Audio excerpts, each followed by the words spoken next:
Hey my friends, hope you can hear me over the rumbling of this water. Beautiful waterfall behind me. That's McDowell Creek. I'm at McDowell Creek Falls. I think this one is called Majestic Falls. So, by the way, I'm Jim Adam, and this is Random Thoughts. Last week I started a series, probably 3-part, maybe 4-part series on my spiritual journey. And you guys, when I really want to get close to God or Source, the universe, these are the kinds of places I go. There's just so much connection here in between me and what nature really is, what I believe God really is. This week I got some news that my oldest brother had passed away,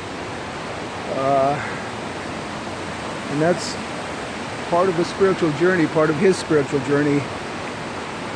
Now, whether or not he went to heaven, I don't know,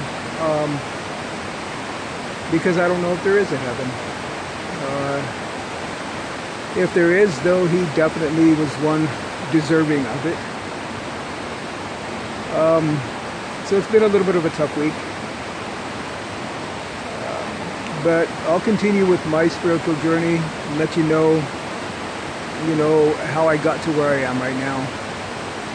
I ended up last week going into my teen years, and my early teen years were relatively uneventful. I was a pretty good kid. I know that's hard to believe now, but I was a pretty good kid. I was pretty obedient. Didn't give my parents a hard time much.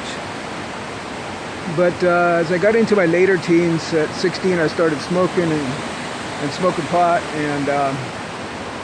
and started drinking around 17 or 18, and then at 18, I started using speed crosstops,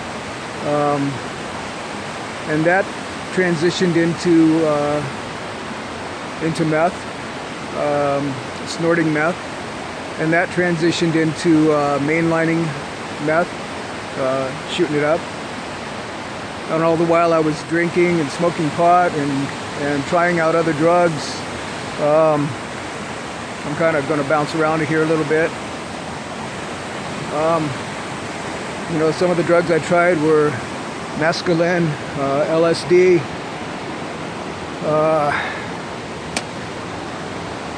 cocaine.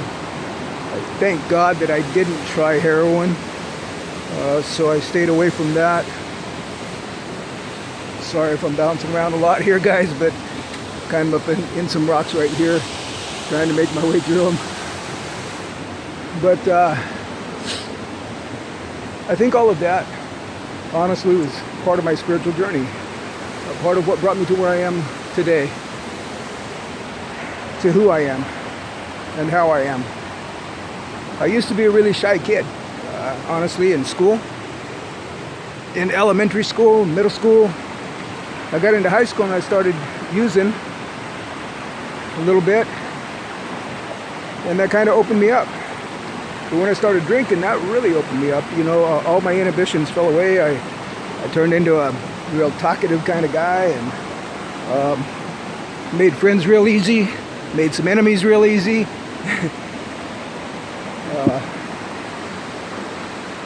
But that was all part of it. So my late teens, early 20s, guys, I went through a lot of shit. Came real close to being an alcoholic. Real close. I was a meth addict for 3 years. I was hooked. I was mainlining 2 or 3, 4 or 5 times a day. And my life didn't look that good right then. It Might look good for my friends, you know, from the outside. My friends thought, oh, hey, man, that guy's having a great time. He's having a wonderful life. But there were a lot of times that I really wish I could have gotten out of there, and there were a few times that I thought the only way out was dying.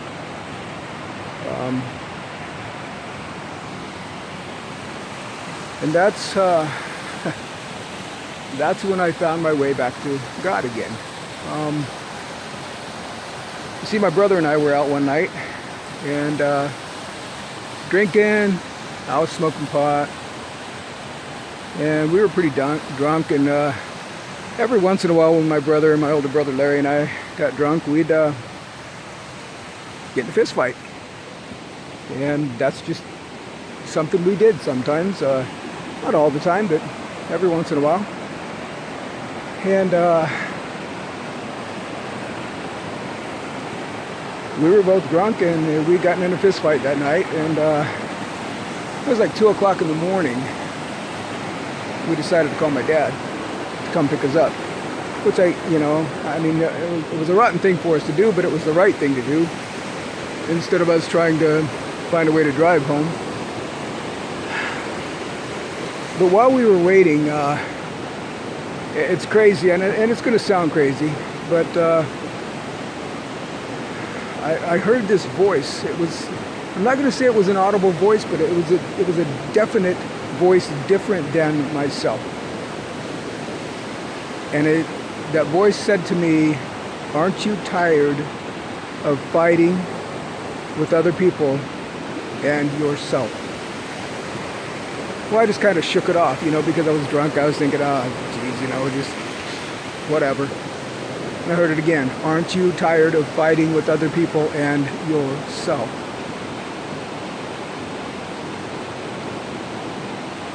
And I couldn't ignore that voice that I heard. So we got home, and I told my mom what happened, and she said, "Well, you need to pray." And I said, "I cannot go to the Master of the Universe like this."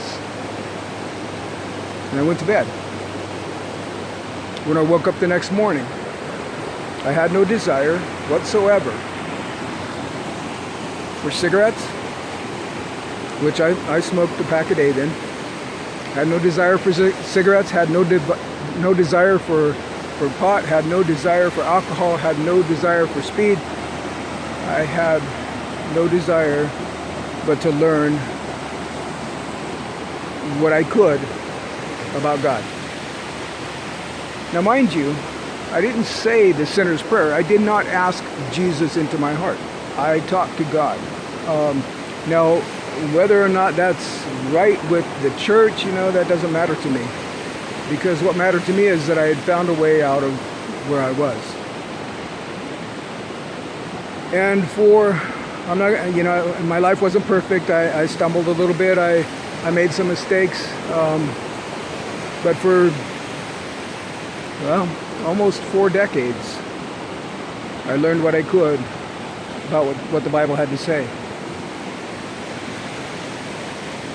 So that took me up to about 8 years ago,